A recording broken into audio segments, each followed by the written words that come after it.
Bonjour à tous, chers internautes. Ici l'équipe de Yawatani. Donc on se retrouve aujourd'hui pour une nouvelle émission sur une thématique santé. Donc il faut savoir qu'à l'approche de ce Ramadan, on a décidé avec l'équipe de Yawatani de changer, euh, changer le format de l'émission. Donc on va commencer à faire des petites émissions flash autour d'une seule petite thématique, une seule question pour répondre aux questions des internautes, des abonnés de la page. Donc on est en présence de Si Mohamed, médecin au CHU de Reims.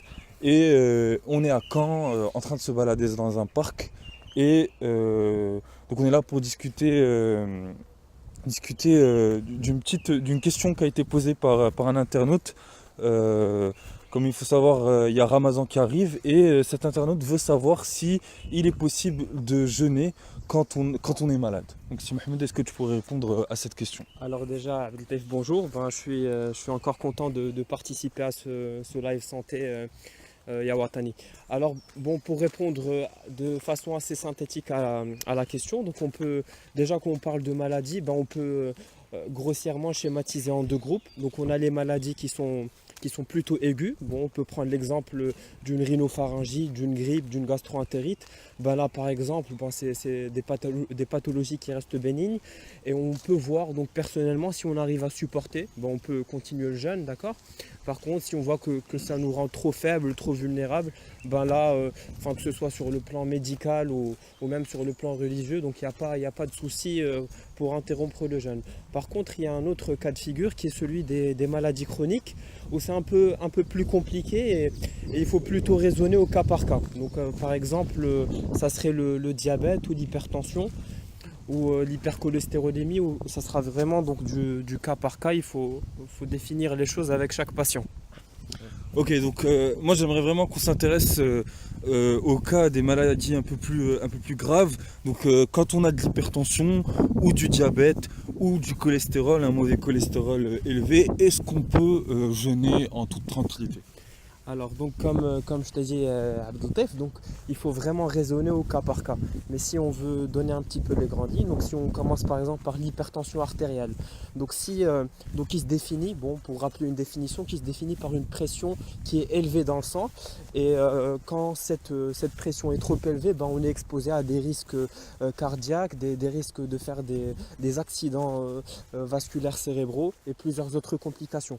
Alors, donc, très simplement, en fait, si on a une hypertension qui est bien contrôlée sous traitement, là, il n'y a aucun souci pour jeûner. D'accord? Ok. Donc, si on prend des médicaments régulièrement, il n'y a pas de souci pour reporter la prise au moment du ftour ou plutôt en fin de soirée, il n'y a aucun problème. Par exemple, si on est face à une situation où la tension est très instable et très mal contrôlée, dans ce cas-là, c'est défendu de jeûner. D'accord? Ça peut Ok. être très risqué.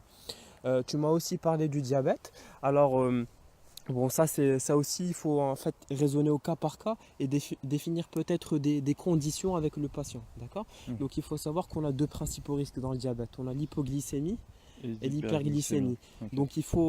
Donc il faut bien connaître en fait les traitements que prend le patient, d'accord? Parce qu'il y a certains traitements qui vont donner des hypoglycémies qu'il faut bien connaître. Par exemple, le médicament qui est le plus donné en cas de diabète, qui est la metformine. Donc celui-ci ne donne pas d'hypoglycémie, donc on peut tout simplement reporter sa prise off tour. Donc par exemple, là, il n'y a pas de souci.